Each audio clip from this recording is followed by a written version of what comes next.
আমার গুরু বললেন হযরত মুহাম্মদ সাল্লাল্লাহু আলাইহি সাল্লাম রাসূল আলীকে রেখে গেলেন।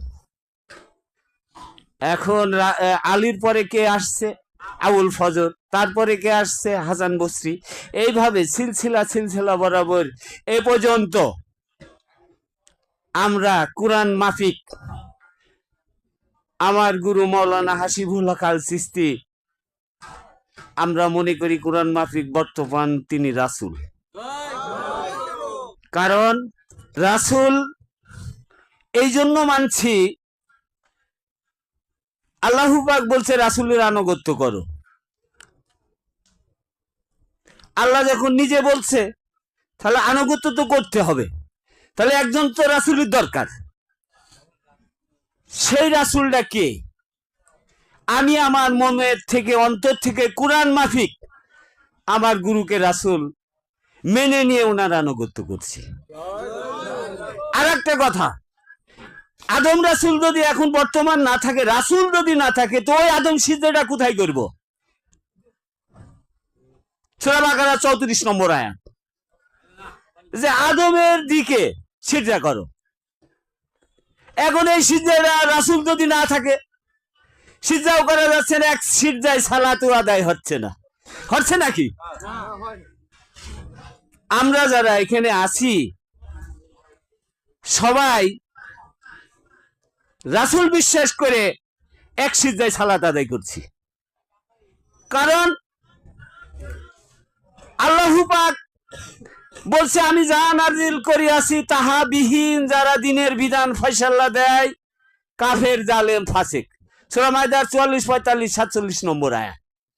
এতে এই কুরআন মাফিক এই বুঝিয়ের মাধ্যম দিয়ে কুরআনে যেটা বলে সেই কর্মটা মুসলমান হিসাবে, মুমিন হিসাবে আমাদের করা লাগবে। এখন এই রাসূলের আনুগত্য করতে হলে একজন রাসূলের প্রয়োজন। তিনি মাওলানা হাসিবুল হক আল চিশতি, উনার চরণে ভক্তি, তিনি আমার রাসূল। এই রাসূলের আনুগত্য করলে আল্লাহ পাক কি বলছেন? সূরা আল ফাতির 17 নম্বর আয়াত, রাসূলের আনুগত্য যারা করবে তারা বেহেশতে পাবে। দেখেন, নামাজ, রোজা, হজ, যাকাত ইত্যাদি ইত্যাদি কর্মের বিনিময় আল্লাহ পাক যে বেহেশতে দেবে, আমার গুরু কুরআন গবেষণা করে এ কথা বলিনি বা আমি শুনিনি। কিন্তু সূরা আল ফাতির 17 নম্বরের আয়াতের মাধ্যম দিয়ে রাসূলের আনুগত্য করলে আল্লাহ পাক বেহেশতে দেবে। আরেকটা আসেন, রাসূলের আনুগত্য করলে আল্লাহ সাক্ষাৎ পাবেন। সূরা নিসার 80 নম্বর আয়াত। রাসূলের আনুগত্য করলে আপনি নবীর সঙ্গী হবেন। সূরা নিসার 69 নম্বর আয়াত। দেখেন তো, এই রাসূলের আনুগত্য করলে আমার নবী হযরত মুহাম্মদ সাল্লাল্লাহু আলাইহি সাল্লামের সঙ্গী হবেন। এখন যদি বর্তমান রাসূল যদি না থাকে, কার আনুগত্য করবেন? আপনি হযরত মুহাম্মদ সাল্লাল্লাহু আলাইহি সাল্লামের সঙ্গী কিভাবে হবেন? তাই আমি আমার থেকে আমি বিশ্বাস করে নিয়েছি আমার মাওলানা হাসিবুল হক আল চিশতি আমার রাসূল, তিনার আনুগত্য করি আমি নবী সঙ্গী হব। আর একটা বিষয়, যারা এই রাসূলের আনুগত্য করবে তার কর্মফল নষ্ট হবে না।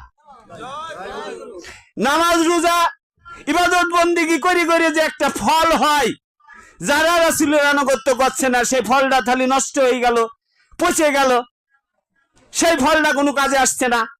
তাই আমার মন থেকে আমি কুরআন মাফিক বিশ্বাস করে নিয়েছি আমার গুরু মাওলানা হাসিবুল হক আল চিশতি তিনি আমার রাসূল, তিনার আনুগত্য করি, আমার কর্মফল নষ্ট হবে না।